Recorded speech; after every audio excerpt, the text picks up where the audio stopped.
সুলতানা রান্নাঘরে সবাইকে আবারও স্বাগতম। আসসালামু আলাইকুম।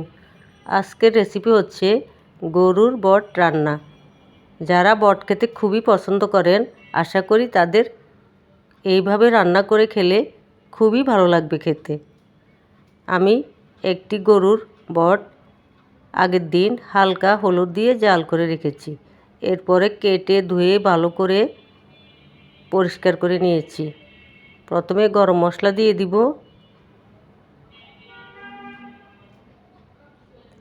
1 টেবিল চামচ হলুদ গুঁড়া, 1 টেবিল চামচ মরিচ গুঁড়া, 1.5 টেবিল চামচ জিরা ধনিয়া,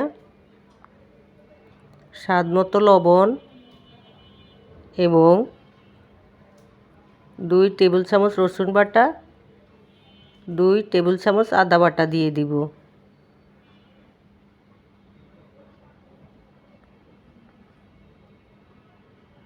এবার 1 কাপ পেঁয়াজ কুচি দিয়ে দিব। অল্প পরিমাণ সরিষার তেল দিয়ে হাত দিয়ে ভালো করে মিক্স করে নিব।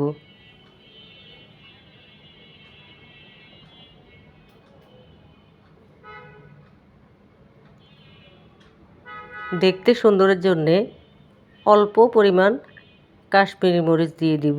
আবারও হাত দিয়ে মিক্স করে নেব। এরপর বিসমিল্লাহ পড়ে চুলায় বসিয়ে দিব। কিছুক্ষণ পর ঢাকনা তুলে নেড়ে চেড়ে নিব।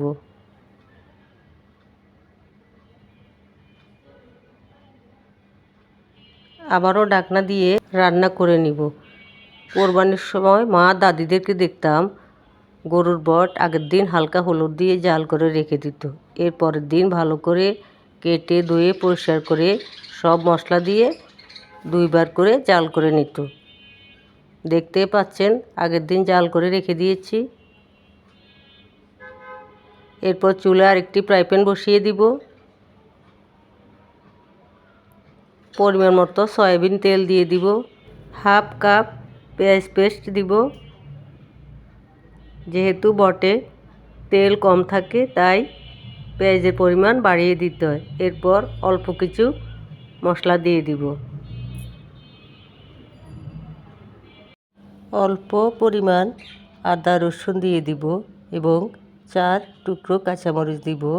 ভালো করে মশলাগুলি কষিয়ে নেব। মশলা কষানো হয়ে গেছে, এবার বটগুলি দিয়ে দিব। হালকা করে নেড়ে চেড়ে নেব।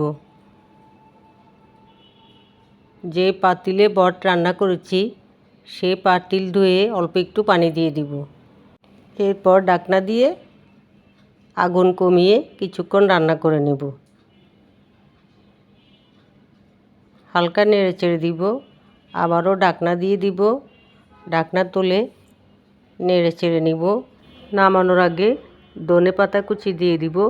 যদি গরুর বট রান্না ভালো লেগে থাকে সবাই লাইক, কমেন্ট এবং সাবস্ক্রাইব করে পাশে থাকবেন। সবাই সুস্থ থাকবেন, ভালো থাকবেন। আল্লাহ হাফেজ।